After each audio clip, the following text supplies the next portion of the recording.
Welcome to our channel. Today we're diving into cosmic exploration and evolutionary biology. First, the latest Mars mission updates, then the extinction of the dinosaurs, a tale of devastation and survival. Our mammalian ancestors inherited the Earth. A two-for-one cosmic adventure you won't want to miss. For decades, Mars has beckoned us with its rusty allure, whispering tales of ancient waters and the tantalizing possibility of past life. The first crewed mission to Mars is still a ways off, but the plans they have. NASA, along with their international counterparts, have been hard at work developing the next generation of spacecraft. These aren't your Apollo-era capsules, folks. These are technological marvels designed to not only get our astronauts to Mars safely, but to support long-duration missions on the surface. We're talking about spacecraft that would make even science fiction writers raise an eyebrow in admiration.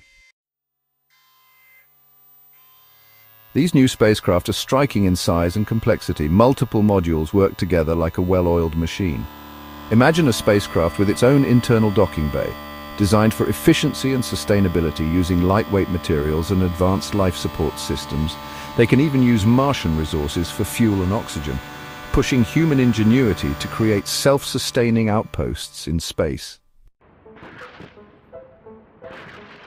Picture this, a spacecraft designed like an arrow, cutting through the thin Martian atmosphere with incredible precision. Every curve, every angle is meticulously calculated. Landing on Mars is no walk in the park.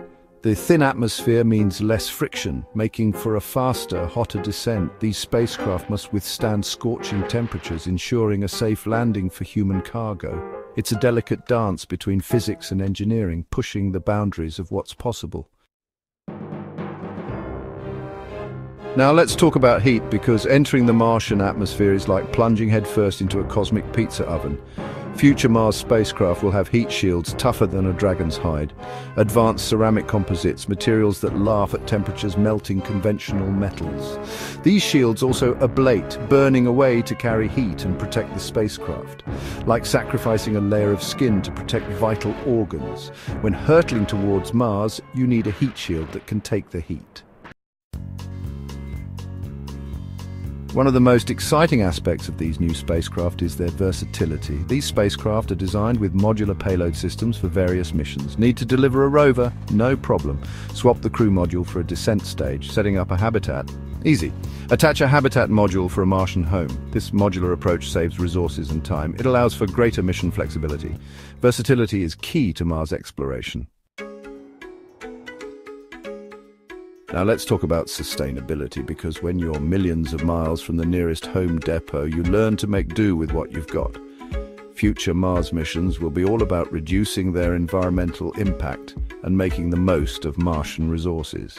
This means developing closed-loop life support systems that recycle air and water, reducing waste, and even using Martian soil to grow food. It's about embracing a circular economy, where every resource is precious and nothing goes to waste.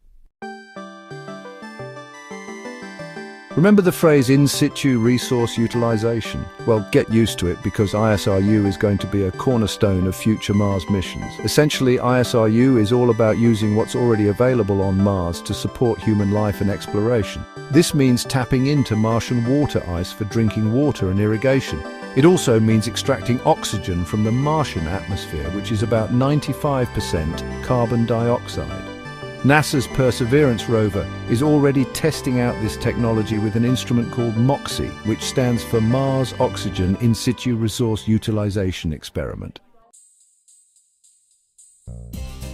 Let's face it, folks, solar power has its limitations, especially when you're talking about a planet known for its epic dust storms. That's why future Mars missions might rely on a more reliable source of energy, nuclear power. These would be small, self-contained nuclear generators designed to provide a steady and reliable source of power for surface operations. Think of it as a long-lasting battery pack capable of keeping the lights on and the science experiments humming, even during those long Martian nights. What if we could send robots to Mars to do the heavy lifting before humans even arrive? Well, that's the idea behind autonomous systems. Imagine rovers that can scout out landing sites, deploy habitats, and even set up experiments, all without any human intervention. These robotic pioneers would pave the way for human explorers, making the Martian surface a little less alien and a little more familiar. Landing on Mars is a bit like trying to thread a needle while riding a roller coaster blindfolded. But that's where AI-driven navigation and landing systems come in. These sophisticated systems use sensors, cameras, and algorithms to guide spacecraft safely to the surface, even in the most challenging conditions. Imagine a spacecraft that can autonomously adjust its trajectory to avoid obstacles like cliffs or craters, and pinpoint the perfect landing zone with pinpoint accuracy. That's the power of AI, and it's going to be essential for ensuring the success of future Mars missions. Future Mars missions will explore the surface in detail, using robotic arms and drones, collecting samples, drilling soil, deploying instruments, drones mapping terrain, studying atmosphere, searching for life. Robotic explorers will extend our reach on Mars. All right, folks, let's shift gears now from the red planet to our own pale blue dot and journey back in time to a pivotal moment in Earth's history, the end Cretaceous extinction. Now, most people know the story. A giant asteroid slams into Earth, causing widespread devastation and wiping out the dinosaurs. But here's the thing, the dinosaurs weren't the only ones who faced this cosmic catastrophe. Our own ancestors, those early mammals, were also around, and somehow they managed to survive. Not only did they survive, but they thrived, diversifying and evolving into the incredible array of creatures we see today, from tiny shrews to massive whales. Now, you might think that being small and furry wouldn't count for much in the face of a planet-altering asteroid impact. But it turns out size really did matter, at least in this case. Most mammals at the time were small, about the size of a shrew or a rat. This allowed them to burrow underground, seeking shelter from the immediate aftermath of the impact. Those small burrowing mammals, they were tucked away safe and sound in their underground bunkers, riding out the apocalypse in relative comfort. Here's another advantage our mammalian ancestors had. They were warm-blooded or endothermic, meaning they could regulate their own body temperature. This was crucial in the post-impact world, where temperatures fluctuated wildly and food was scarce. Dinosaurs, on the other hand, were mostly cold-blooded, relying on the sun to warm their bodies.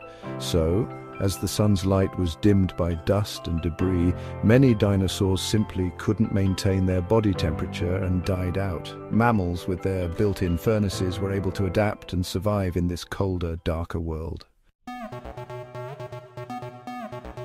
Now let's talk about food, because in a post-apocalyptic world you can't be picky about what's on the menu.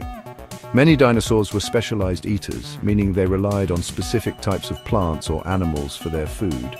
When the asteroid hit, these specialized ecosystems collapsed and those dinosaurs starved.